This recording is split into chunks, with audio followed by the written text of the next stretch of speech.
Profondément marqués par ces événements, les 6 collègues de Travis Walton ont préféré s'isoler et changer de vie. Quant à Travis Walton, il donne des conférences à travers le monde pour témoigner de son incroyable histoire. Plus étrange encore, 45 ans après cette mystérieuse rencontre extraterrestre, Travis Walton et ses 6 collègues n'ont jamais changé d'un iota leur version des faits.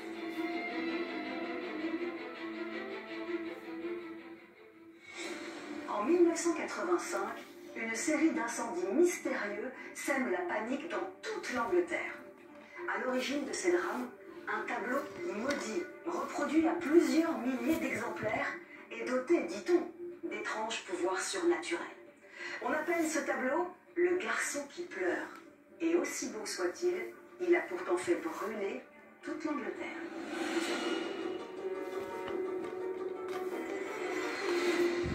En septembre 1985, une étrange et inexplicable série d'incendies allait semer l'effroi dans toute l'Angleterre. Tout ce que raconte le capitaine des pompiers est glaçant. Il raconte une 50aine de cas où des maisons brûlent et à chaque fois il ne reste qu'un seul objet qui est intact. Tous les témoignages concordent. Tous ceux qui ont vu leur maison brûler possédaient une copie de ce tableau. Pour quelles raisons les nombreuses reproductions du garçon qui pleure sont-elles toujours considérées comme maléfiques? Ce qu'on raconte à propos de ce tableau est glaçant. Le garçon peint sur la toile serait porteur d'une malédiction. Pour beaucoup, il ne fait aucun doute que ce tableau est hanté. Quel étrange secret dissimule cette toile qui, pour beaucoup, reste une véritable énigme? Le tableau, à chaque fois, reste intact. On n'arrive pas à le brûler. Selon la légende, le peintre aurait fait en fait un pacte avec le diable. Retour sur l'incroyable et terrifiante histoire du garçon qui pleure, le tableau maléfique qui a effrayé l'Angleterre.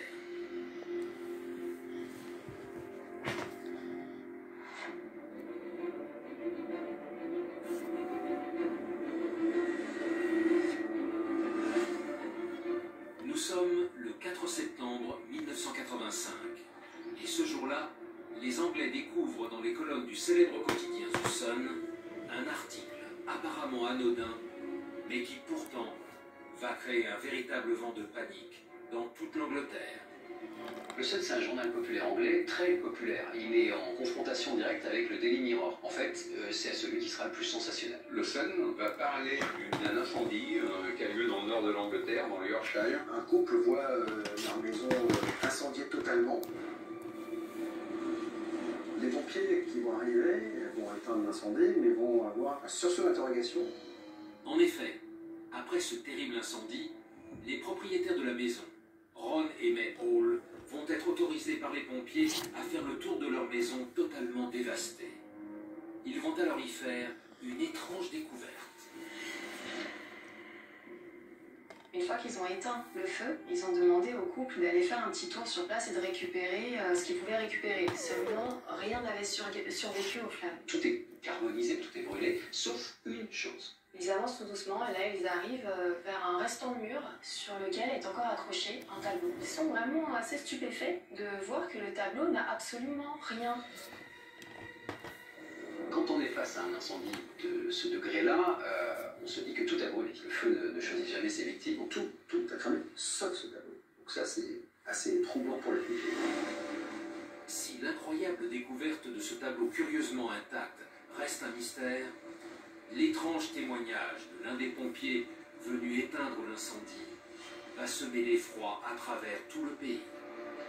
Un pompier, Alan McKenzie, va vraiment lancer l'affaire. Parce que lui, il va dire que c'est pas la première fois que ce tableau est retrouvé intact dans un incendie. Il est intervenu sur une 50aine de cas similaires depuis 1973. C'est-à-dire qu'à chaque fois, la maison est totalement ravagée par les flammes, il y a un seul objet intact. C'est toujours le même tableau. Le tableau de l'enfant qui pleure. C'est exactement celui que possédait justement la famille Hall. Cet article fait peur et il va faire peur à toute l'Angleterre. Et la plupart des gens en Angleterre possèdent une reproduction de ce tableau de l'enfant qui pleure. Au soir du 4 septembre 1985, après la parution de ce curieux témoignage, la rédaction du Sun va recevoir plusieurs milliers d'appels, dont le contenu est aussi étrange que glaçant. Il y a eu énormément de personnes qui ont écrit au Sun pour leur expliquer leur propre histoire et que